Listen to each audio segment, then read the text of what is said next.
लोकतंत्र डेमोक्रेसी में हर एक को अपनी बात रखने का, हर एक को अपनी आवाज उठाने का और ये सब अधिकार सबको मिलता है। लेकिन मैं अपनी प्रशंसा स्वयं करूं ये ठीक नहीं लगता।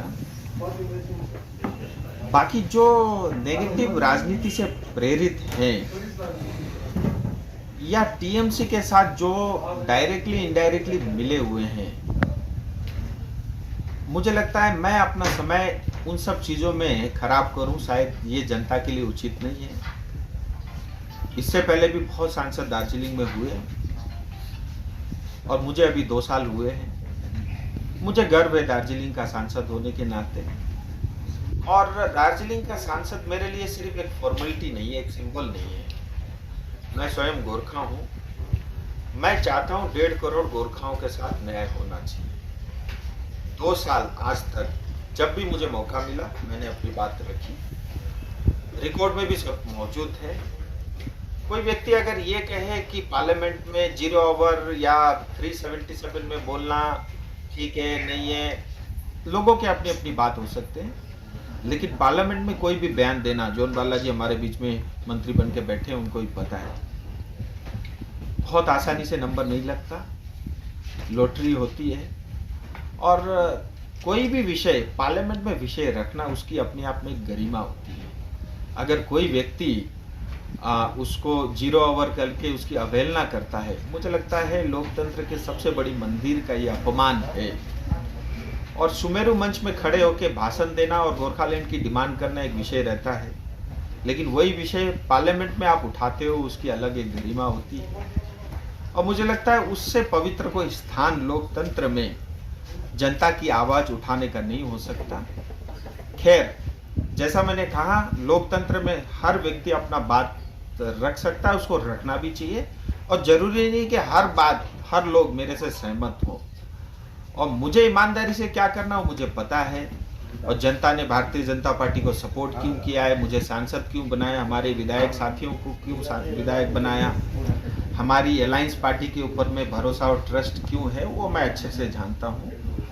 और उचित जगह पे समय पे मैं अपनी बात रख रहा हूँ। और मुझे लगता है पहाड़ वासियों के लिए बहुत ही जल्द खुशखबरी आ रही है। 12-13 तारीख को पत्र आना था, मुझे लगता है 15 अगस्त के कारण शायद कुछ देरी हुई होगी।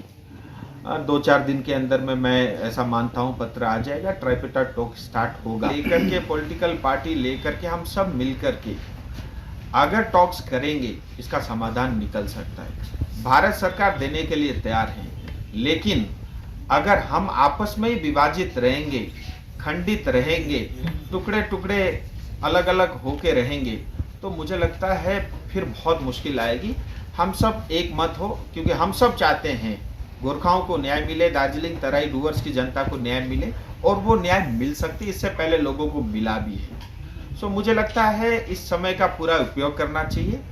मैं तो ये चाहूँगा आपके माध्यम से किसी के भी जनता के कोई सवाल हो, सजेशन हो, कोई सुझाव हो, मैं उसका एकदम आदर के साथ, उसका सम्मान के साथ मैं चाहूँगा वो आए। और जब मुझे अपने क्षेत्र के लिए, अपनी जनता के लिए जो मांग रखनी होगी, उसका नाम, उसका स्वरूप कुछ भी हो, मैं रखूँगा। और हमारे सब विधायक दल, हमारे अलायंस पार्टी के साथी सब लोग अपना विषय को रखेंगे। और आज हमारे लिए गर्व का विषय है कि दार्जिलिंग तराई डूवर्स क्षेत्र से ही हमारे सांसद मंत्री बन के यहाँ आए हैं। करसोग में हमारे कार्यकर्ता अलायंस पार्टी के साथियों से मिलने के लिए, मुझे लगता है गर्व का विषय है। और मैं जोनदा, मेरे बड़े भाई भी हैं, मैं उनसे भी अपेक्षा करता हूँ कि हमारे जितने भी मुद्दे हैं उनका पूरा समर्थन रहेगा, और उन्होंने किया भी है। पार्लियामेंट में इन्होंने भी अपना विषय गोरखाओं को लेकर के रखा है। मुझे लगता है ये विन विन है, और ये अच्छा समय है। गोरखाओं को न्याय मिलना चाहिए। अब तक जो है हिस्ट्री में ये किया, या हमने इतना त्याग दिया, बलिदान दिया, भाषणबाजी बहुत हुई है, मुझे लगता है धरातल पे कुछ उनके लिए करने का ये अवसर है, और हम उसको जानेंगे। ठीक है बेटा जी, डेवलपमेंट मतलब मैंने जैसा बताया, लोकतंत्र में हर व्यक्ति स्वतंत्र अपनी बात रखने का। और नॉर्थ बंगाल में खास करके ये सब मुद्दे इसलिए आते हैं, यहाँ के लोगों को डिप्राइव करके रखा है। जैसे डोजर के नीचे दबा नहीं देते सड़क को, ऐसे दबा के रखा है, तो इसलिए इस तरह की आवाज उठती है। और जहाँ तक जो है दार्जिलिंग तराई डूवर्स का विषय है, दार्जिलिंग का विषय, गोरखाओं से जुड़े हुए समस्या का विषय, हमारी पार्टी ने उसको संकल्प पत्र में लिखा है। तो मैं ऐसा मानता हूँ वो हमारे लिए प्रायोरिटी है, क्योंकि इतनी बड़ी विश्व की सबसे बड़ी पार्टी अपनी मैनिफेस्टो में 19 में 21 में रिपीट करके उसमें छाप के अगर आपको दिए हैं, वो एक आश्वासन है। और हमारा संकल्प पत्र कोई कागज का टुकड़ा नहीं है।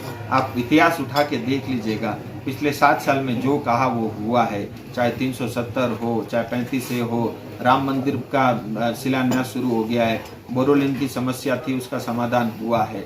तो मुझे ऐसा लगता है कि हमें भरोसा रखना चाहिए। और दूसरी बात मैं कहता हूँ, मान लीजिए एक बार को अगर हम ये कहते मोदी जी नहीं करेंगे, तो आप अच्छा ही किया है, संकल्प पत्र में लिख के दिया, 15,000 जम्मू कश्मीर रहने वाले गोरखाओं को डोमिसाइल मिला। आज आप आसाम में देखिए, जैसे बीजेपी की सरकार दूसरी बार आई, वहाँ पे 4 डिस्ट्रिक्ट के अंदर में उनको जो है अधिकार मिला है, उनकी आइडेंटिटी को इश्यूज को जो है काफ़ी हद तक उन्होंने रिजोल्व किया है। तो मुझे लगता है ऐसे बहुत बड़े बातें सिर्फ कहने से नहीं होती, और भारतीय जनता पार्टी उसको करती है। और देखिए, मैं पॉलिटिशियन से पहले मैं एक जो है आम इंसान हूँ, और उससे भी पहले मैं गोरखा हूँ। सो मेरी समस्या मुझे पता है, और मैं उचित समय पे रखता हूँ, आगे भी रखता रहूँगा। इसलिए तो राजू जी जनता पूछ रहा है मोदी इसका समय लगता है। आप ये कहेंगे राम मंदिर 500 साल से चल रहा था, हो गया ना समाधान। अब इसका अर्थ ये नहीं है कि 500 साल वेट करना पड़ेगा। हमने 19 से लेके 24 तक सांसद बनाया है, ट्राइपेटाइड टॉक स्टार्ट हो रहा है, लेकिन इतना तय है, मैं 2 साल मेरे पूरे हो गए, 3 साल और हैं। मैं अभी भी जो है पूरी ईमानदारी से प्रतीक्षा कर रहा हूँ, और मुझे अपनी पार्टी पे पूरा भरोसा है, और मैं जो है और समय देने को तैयार हूँ। मुझे लगता है मैं आधे कार्यकाल और प्रतीक्षा करूंगा, और मुझे उम्मीद है कि उससे पहले पहले ये समस्या का समाधान हो जाए। ठीक है राजू जी, अनिल थापा मैं उनको शुभकामनाएं देता हूँ, और हम सब भाई भाई हैं। राजनीति हर बार करना उचित नहीं है। हर व्यक्ति स्वतंत्र है अपनी राजनीति करने के लिए, पार्टी खोलने के लिए। फिर मेरी ऐसी कोई इच्छा नहीं है, और मुझे उनको शुभकामनाएं।